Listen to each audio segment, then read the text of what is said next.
গণমাধ্যম ও সামাজিক যোগাযোগ মাধ্যমে শেখ হাসিনার বিদ্বেষমূলক বক্তব্য প্রচারে নিষেধাজ্ঞা দিয়েছেন আন্তর্জাতিক অপরাধ ট্রাইব্যুনাল। তার এই নিষেধাজ্ঞার বিষয়ে মার্কিন পররাষ্ট্র দপ্তরের ব্রিফিংয়ে প্রশ্ন করা হয়। স্থানীয় সময় মঙ্গলবার আয়োজিত ব্রিফিংয়ে এই বিষয়ে জানতে চাওয়া হয়। ব্রিফিংয়ে জানতে চাওয়া হয়, সাবেক প্রধানমন্ত্রী শেখ হাসিনার বক্তৃতার উপর বাংলাদেশের আন্তর্জাতিক অপরাধ ট্রাইব্যুনালে নিষেধাজ্ঞা দিয়েছে। বিষয়টি সাংবিধানিক অধিকার লঙ্ঘন এবং বাক স্বাধীনতা পরিপন্থী। এই বিষয়ে আপনার মন্তব্য কী? মার্কিন পররাষ্ট্র দপ্তরের ওয়েবসাইটে বলা হয়েছে, এই বিষয়ে প্রশ্ন করা হলেও তা নিয়ে কোনো ধরনের মন্তব্য করতে রাজি হননি দপ্তরের মুখপাত্র ম্যাথিউ মিলার।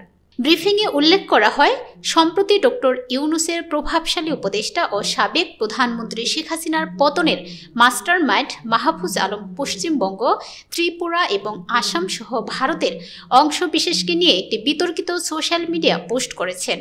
তার এই ধরনের মন্তব্য দক্ষিণ এশিয়ার আঞ্চলিক স্থিতিশীলতার জন্য ঝুঁকির কারণ হতে পারে। মার্কিন সরকার কি এই বিবৃতিটিকে উদ্যোগের সঙ্গে দেখে কিনা এবং আঞ্চলিক শান্তি ও স্থিতিশীলতা বজায় রাখতে এই ধরনের বক্তব্যের বিরুদ্ধে যুক্তরাষ্ট্রের দৃষ্টিভঙ্গি কী?